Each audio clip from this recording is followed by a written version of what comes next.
Kabid Humas Polda Sumsel Kombes Sunarto menerangkan, Aibtu FN yang melukai debt collector beberapa waktu lalu di parkiran sebuah mall di Palembang, kini statusnya sebagai tersangka. Aibtu FN tidak ditahan karena kooperatif saat dipanggil untuk diperiksa. Dalam pemeriksaan tersebut, Sunarto menerangkan, mobil yang akan diambil paksa 12 debt collector dibeli Aibtu FN dari seseorang berinisial E, bukan dari leasing yang bersangkutan. Namun ia memastikan proses hukum Aibtu FN atas kasus ini berjalan secara akuntabel dan sesuai aturannya. Selain memeriksa Aibtu FN sebagai tersangka, polisi juga memeriksa sejumlah saksi yang ditangani Subdit 3 Jatan Reskrim Polda Sumsel.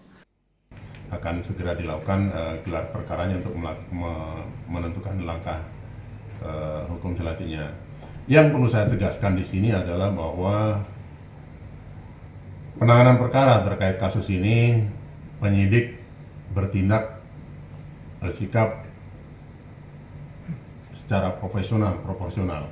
Ya, kita tidak punya kepentingan kecuali untuk penegakan hukum semata. Sebelumnya 2 dari 12 debt collector ditetapkan sebagai tersangka atas dugaan penganiayaan pada Aibtu FN saat mengambil paksa mobil setelah keduanya 2 kali mangkir dari panggilan polisi.